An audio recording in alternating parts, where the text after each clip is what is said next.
দাওয়া আসতেছে এবং এই ঘরোয়া পরিবেশে খাওয়া দাওয়া ওই খাচ্ছেন উনি এবং খুব আমেজ করে খাচ্ছেন। আমরা যেটা ফিল করতেছি, আমরা যেটা দেখতেছি, প্রত্যেক দিনই ব্রেকফাস্ট থেকে ধরে রাত্রে সব খাওয়াই যতটুকুই খান কিন্তু বাসা থেকেই আসতেছে রেডি হয়ে। মেন্টালি যে রিল্যাক্স, এটা ওনার ভারপ্রাপ্ত চেয়ারম্যান সাহেব সবসময় সাথে আছেন, ডক্টর জুবাইদা রহমান আছেন, ব্যারিস্টার জায়মা আছেন, তারপরে ওনার ওই যে ককর মেয়েরাও আছেন, তার ওয়াইফও আছে, তারাও সবসময়, যেহেতু উনার এত বছর পরে পরিবারের সাথে দেখা হয়েছে, এটাতেও একটা আনন্দ কাজ করছে। এবং যুক্তরাজ্য বিএনপি আমরা প্রেসিডেন্ট সেক্রেটারি সহ আমাদের দলের সব নেতা কর্মীরা আমরা তারা খোঁজখবর আমরা আমাদের মাধ্যমে তারাও নিচ্ছেন এবং সবাই মিলেই আমরা মনে করি যে আমাদের নেত্রী অচিরেই ইনশাল্লাহ সুস্থ অবস্থায় বাংলাদেশের জনগণের কাছে আবার ফিরে যাবেন এবং বাংলাদেশের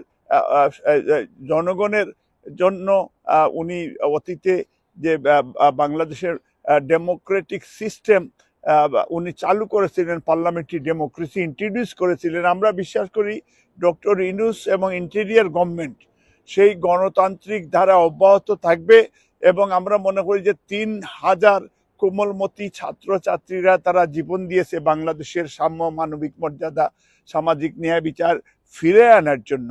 আমরা আশা করছি যে বাংলাদেশে আগামী অক্টোবর নভেম্বরে ডক্টর ইউনূস বা ইন্টেরিয়র গভর্নমেন্ট আমাদেরকে যে আশা দিয়েছে জাতিকে, দলকে, যে ওনারা একটা নির্বাচন দিবে এবং নির্বাচন দিলে আমরা আশা করি বিএনপি সরকার গঠন করবে।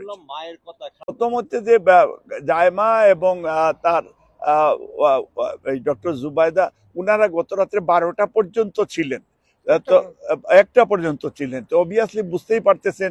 এবং এবং তারা এবং ভারপ্রাপ্ত চেয়ারম্যানের সাথে সাথে উনি মানে গত ধরেন অনেক বছর পরে ওনার মুখে সবচেয়ে বেশি খুশি আমরা লক্ষ্য করছি গত 2 দিন ধরে, গতকালকে থেকে আজ পর্যন্ত।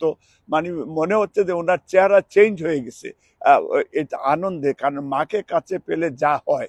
এবং আমাদের নেত্রীও এয়ারপোর্টে আমাদের লিডারকে দেখে চিল্লে বলছেন যে, মানে যখন উনি জড়িয়ে ধরেছেন, এই যে ভালোবাসা, মা অনেক বছর পরে মনে হলো যে একটা নিঃশ্বাস নিচ্ছেন। এবং আমাদের চেয়ারম্যান সাহেবও খুবই খুবই মানে আনন্দময় পরিস্থিতি আমরা লক্ষ্য করেছি। এবং এখানে তো আমরা ধরেন আজকে 2 দিন ধরে ওনার সাথে আমরা আছি এবং আমরা এটা লক্ষ্য করছি যে অনেকটা মানে খুশি মনে হচ্ছে যে ঈদ আমাদের সবার গড়ে গড়ে এসছে। আমাদের ভারপ্রাপ্ত চেয়ারম্যান সাহেব সহ আমাদের নেতা কর্মীর মাঝেও অনেক সময় যে রাত্রে অনেক নেতা কর্মীরাও আমাদেরকে রাত্রে 3টায় কালকে একজন আমার ফোন করে বলতে যে ভাই কি অবস্থা। তো অবভিয়াসলি এটা আপনারা বুঝতেই পারতেছেন যে আলহামদুলিল্লাহ, আল্লাহর শুকরিয়া যে ফেসিবাদের পতন হয়েছে, ন্যাশনালিজমের এবং যারা আমরা ধর্ম বিশ্বাস করি তাদের উত্থান হচ্ছে এবং এটা কন্টিনিউয়াসলি থাকবে ইনশাআল্লাহ।